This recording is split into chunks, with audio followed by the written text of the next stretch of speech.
Hi everyone, in today's lecture we're going to cover the functions of specific cortical areas, a very important portion of the cerebral cortex. Now before that, let's recap what we studied in the previous lecture. So there I told you that your cerebral cortex is basically the outer area, if you can recall. So this was the image that I showed you, that it's the outermost area. This is the gray matter. Outer is the gray matter, right? And this was the mnemonic OG. Now, gray matter consists of what? It consists of unmyelinated axons. If they're myelinated, they'll appear white in color because myelin sheath is white in color. But if they're unmyelinated, they'll appear gray in color. Other than that, it also has bundle of cell bodies. These are the two reasons why it gives a grayish appearance, right? So cerebral cortex is the outer gray matter.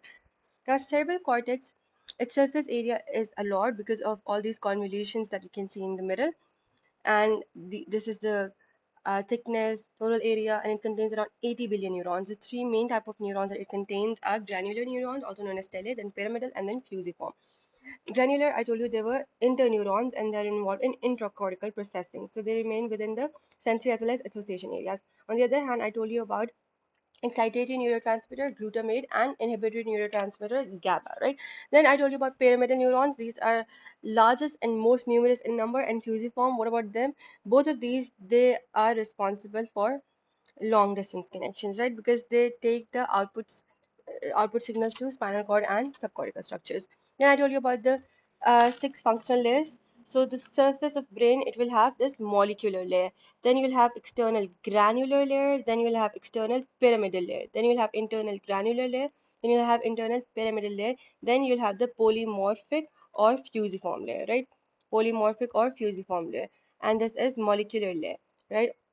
Yes. And then you can see that these are the six layers, and any input signals that are coming, they're going to be coming to this eye, right? Fourth layer, which is internal granular layer. Any input signals will come here. The output signals are going to be going from these two layers, the fifth and sixth. From fifth layer, they're going to go to the brainstem and the spinal cord, so the subcortical structures. And from the sixth layer, they're going to go to the thalamus. So this is what I taught you earlier. Then I told you about horizontal fibers and the vertical fibers. After that, I told you about cortex and thalamus interdependence, how there's a thalamocortical system, and if one is damaged, there'll be effects in the other, and vice versa. Now, finally, we're talking about the functional mapping of the cerebral cortex. Before that, it's very important for you to understand this diagram about lobes. So let's just first get clear with the lobes. So you have four lobes in your brain. This is the frontal lobe in the front. Then you have the occipital lobe in the back, right? These are easiest, frontal and occipital. Done. Then you have parietal lobe. You can also touch your head at the same time in order to recall. This is the parietal lobe, and this is the temporal lobe. So these are the two lobes that are often confused. Parietal and temporal is this one right here, temporal. Occipital and frontal, that no one can forget. Frontal, occipital, parietal, temporal. Easy. So these are the four lobes that you need to know. Then here you can see these are the Brodmann areas. You may be wondering, what are Brodmann areas? Brodmann areas is basically a way of numbering the brain according to the function. So this is a precise system that divides the cerebral cortex into 52 distinct regions based on the unique organization and structure of their cells according to the cytoarchitecture named after Corbini and Brodmann. This map is crucial for connecting specific brain regions to their corresponding physiological and cognitive functions. So specific brain regions, they're assigned a number according to their physiological and cognitive function, right? What are the lobes? Let's recall frontal lobe, then you have temporal, parietal, and occipital, right? Occipital mainly concerned with visual, frontal mainly concerned with executive functions and also the motor functions, right? Then you have the parietal, it has somatosensory attention. What about temporal? Temporal with the emotional regulation. You also have auditory cortex here, so it's sound, and it also is associated with the memory. So this is just a vague overview, right? Very important. You need to know about sulci as well. So you have a central sulcus, also known as central sulcus of Rolando. Now, in front of central sulcus, anterior to that, you'll have the motor cortex. Do not forget, motor cortex. Posterior to that, you'll have the somatosensory cortex. So in front, everything to do with the motor. At the back, everything to do with the senses, right? Right. So right in front of the central sulcus, you'll have the precentral sulcus, right? Central sulcus, precentral sulcus. This is the postcentral sulcus. This will be the precentral gyrus. This will be the postcentral gyrus. Precentral gyrus contains the primary motor cortex. Postcentral gyrus contains the primary somatosensory cortex. Easy. Then this is the precentral sulcus. What about this? This is the superior frontal sulcus, inferior frontal sulcus. Easy.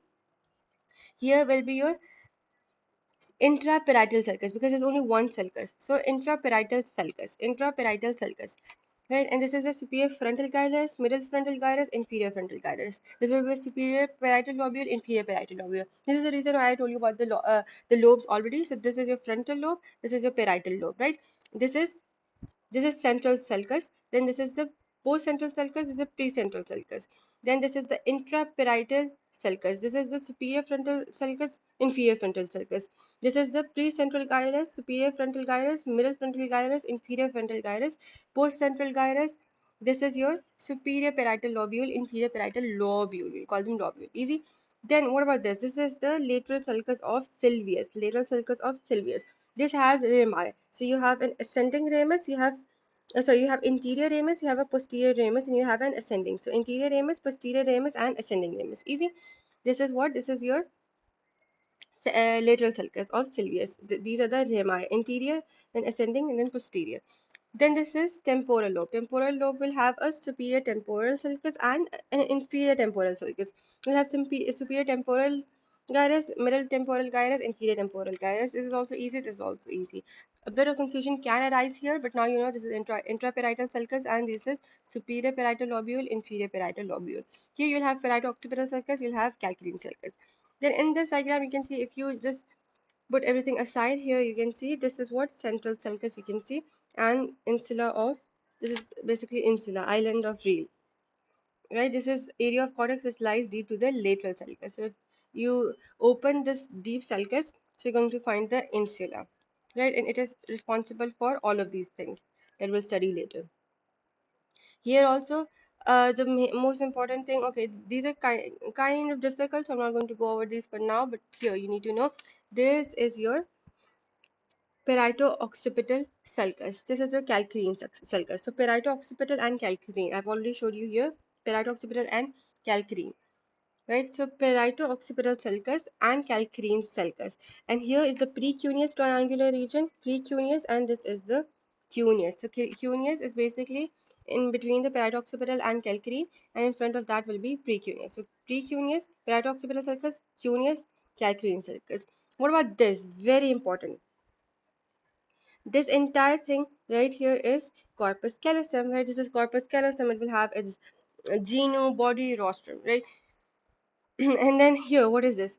This is the sulcus of corpus callosum. Here you can see sulcus of corpus callosum. Then here you will have the cingulate sulcus. What about this? This is the cingulate gyrus. So sulcus of corpus callosum, cingulate gyrus, cingulate sulcus. Easy, right? And here paracentral sulcus, central sulcus, and marginal. So paracentral, central, marginal, and this is paracentral lobule. Easy. Okay, so these are few sulci that had to be covered, and now we can move forward. Now let's see. They're saying that electrical stimulation of cortex in awake patients or during neurologic examination of patients after portions of the cortex has been removed. By this, we can map out some of the functions of different areas of the cerebral cortex. Now you may be wondering that what are association areas and what is primary area, what is secondary area? So let me tell you. Primary areas are basically you have primary motor cortex and you have primary somatosensory cortex. This is primary motor cortex, this is primary somatosensory cortex. Now primary motor cortex, it is individually linked with one muscle, then one muscle, and it's direct, it has a direct connection. So it's going to cause the movement of that particular muscle. And then somatosensory area, it is linked with one of the senses, either somatic, either visual, either auditory. So it's going to be concerned with those senses, right? But you have then you have secondary motor cortexes. You have supplementary motor cortex, you have premotor cortex. Now these are involved in planning, in providing patterns of movement. So they're involved in planning. What about secondary somatosensory? They are involved in analyzing those senses. And what sort of analysis is important? Interpretation of shape or texture, then interpretation of color, light, intensity, and direction of lines and angles and other aspects of visions, the interpretation of the meanings of sound, tone, sequence of tones in the auditory signals. So all of these analysis done in the secondary area. So we are done with the primary and secondary. So primary, major primary and secondary premotor and supplementary motor areas of the cortex, as well as major primary and secondary sensory areas of somatic sensation, vision, and hearing. Now, primary motor areas have direct connections with specific muscles for causing discrete muscle movements.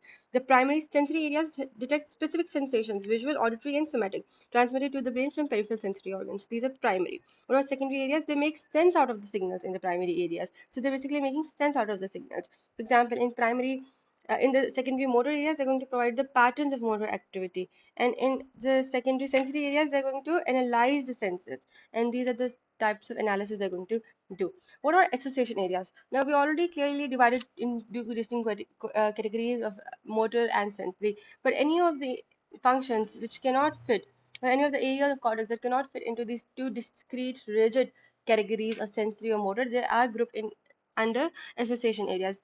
Association areas, they're going to receive and analyze signals simultaneously from multiple regions of both the motor and sensory cortices. So they're going to receive information at the same time, even from the motor and at the same time from the sensory areas as well.